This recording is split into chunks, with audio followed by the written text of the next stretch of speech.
understanding of their skiing and is the observation and evaluation portion of the movement analysis model described later in this handbook. Communicate a willingness to provide feedback. This encourages students to seek advice. Follow up quickly with feedback when you see improvements. Recognition of improvement is essential to change performance. Give feedback when appropriate, because true feedback is objective and is never punitive. The skier will move closer to what he or she wants. Foster the belief that talking about the good with the bad and learning from each is a way to encourage responsible risk-taking and self-development.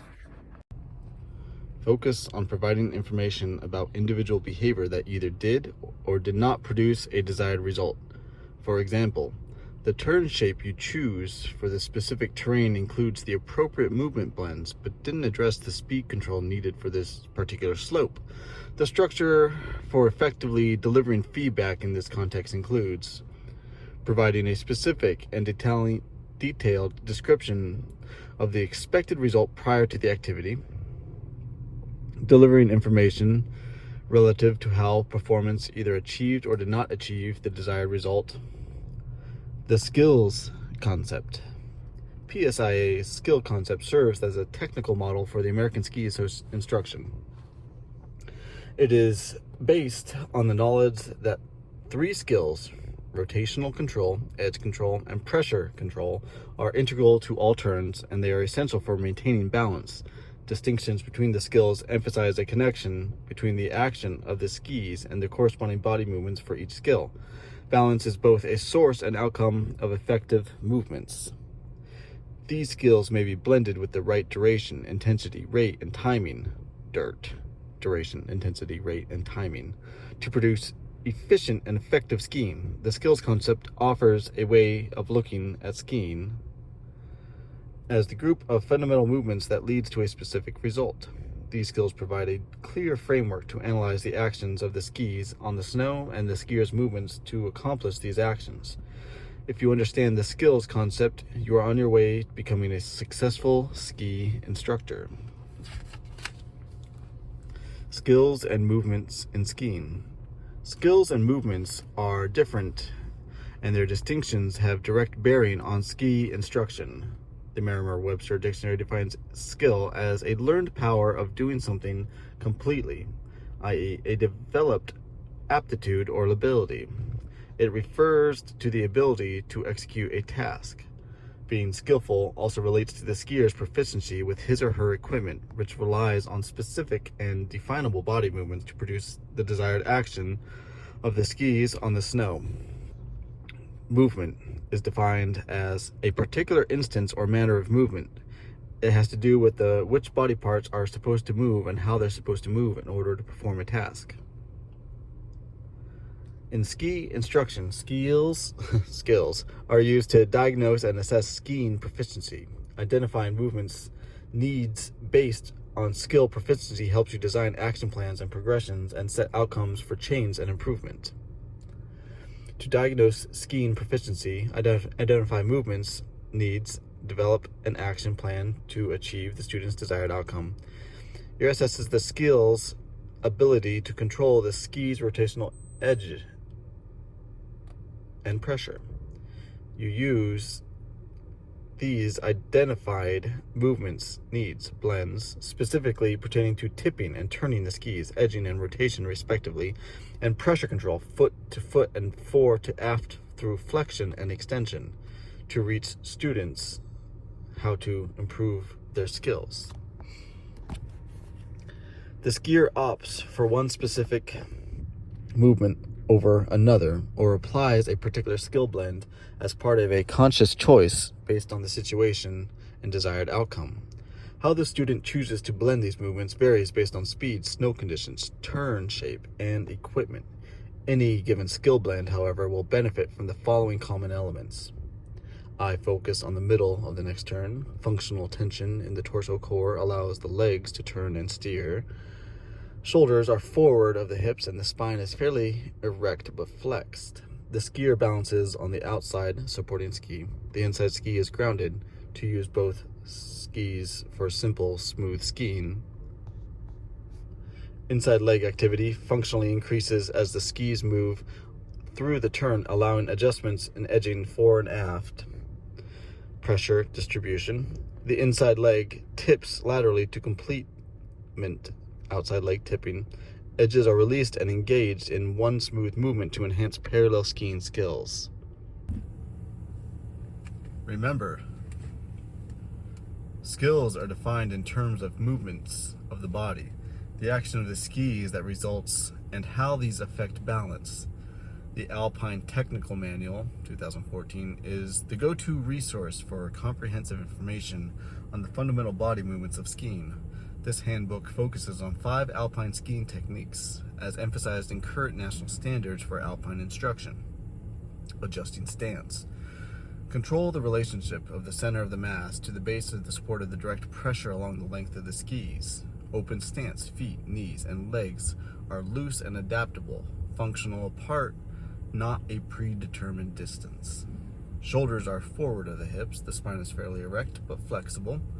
Ankles are soft and supple and allow intricate movements, refinements, and constant adjustments in the foot which promote balance over the whole foot.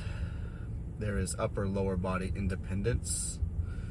Torso maintains a functional tension that allows the legs to turn, steer, push, and pull forward and back, fore and aft. Simple balance involves seeking shin contact with the boot tongues. Arm position determines upper body position. In fact, the arms may take the upper body out of proper position.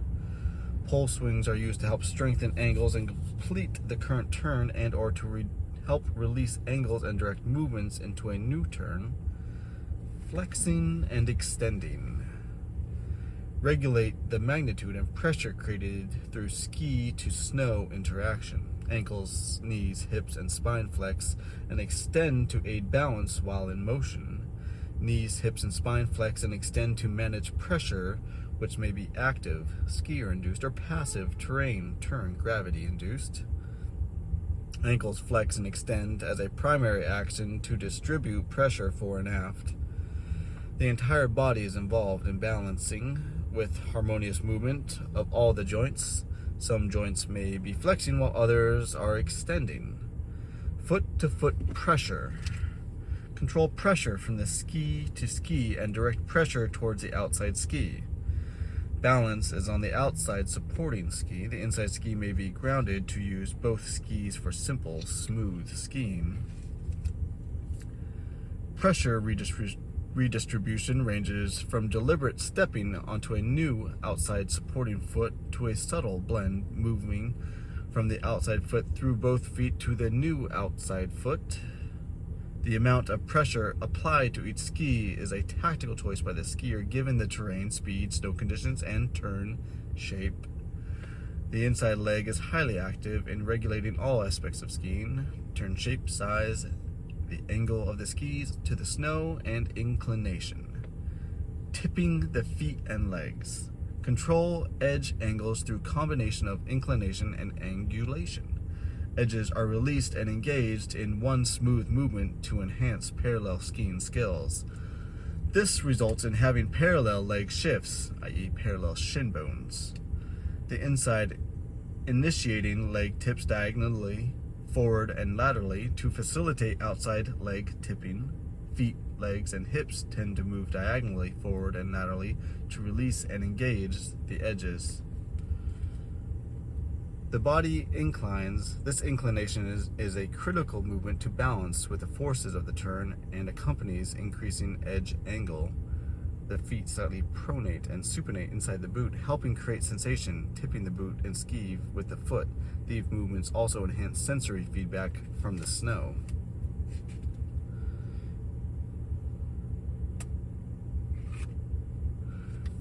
Turning the feet and legs.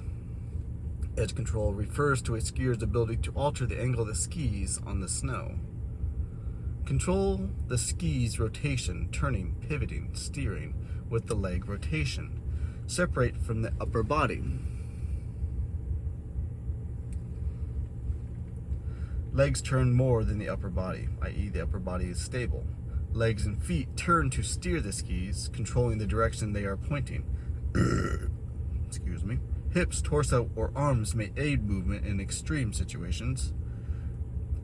Countering and anticipating angles are developed rather than positioned. The inside half of the body leads through the turn. Tactics. Tactics represent the strategic choice skiers make in order to achieve a goal.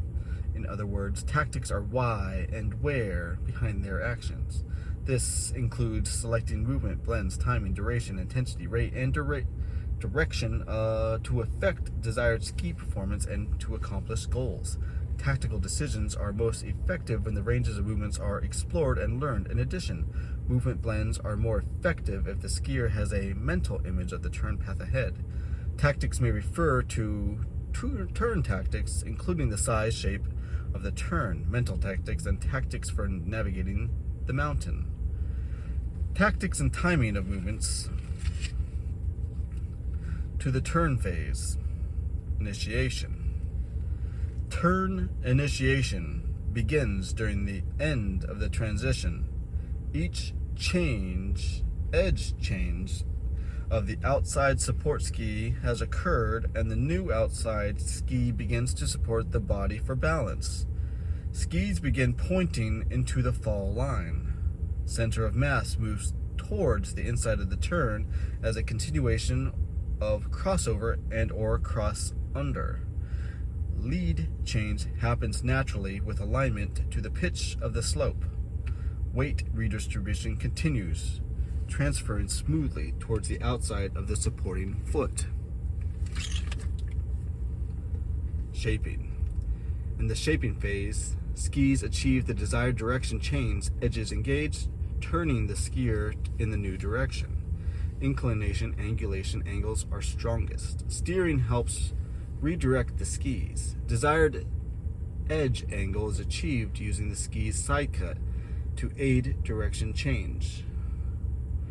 The skier applies shorter inside leg and longer outside leg tactics for balancing with the forces of the turn. Finish. The finish phase blends into the beginning of the transition. Skis stop turning in the arc of the current turn and are pointing and moving out of the fall line. Feet and legs begin releasing the edges. Pulse swings begin. Recentering begins as the legs turn to realign with the torso, i.e. the torso and lower body naturally align. Weight distribution begins equalizing between the feet by means of appropriate pressure control and edging. Transition. The transition is the linking phase between turns, where the blend of movements, whether slow or smooth or quick and abrupt, merges, finishing with initiation. The transition changes over time, considering the difference in the traverse for beginners to the flow of an expert.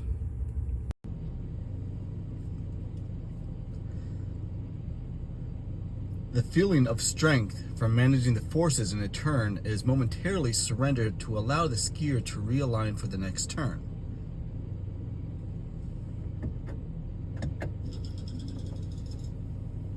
The sensation may be a release from the forces in the current turn. Realignment of the center of the mass occurs with the feet crossing over the path of the feet and or the feet crossing under the other side of the body. Skis feel light. Pressure is maintained through flexing or extended movements. There is a slight turning movement of both legs to steer the skis and or the feet and legs tip before they turn, which starts the initiation phase and maintains balance. Movement analysis tool: observation, evaluation, prescription. Movement analysis is the process of examining how a person's movement influences their skiing. It is a vital skill for all instructors to develop, as it offers a basic process and structure to develop an eye and provide insightful coaching. Trusting your judgment and having a clear image and understanding of the efficient skiing at different ability levels will help you and your students be successful. The movement analysis process starts the movement, you meet the student as you assess how he or she moves and maneuvers around the meeting area. The first step is to learn about the student's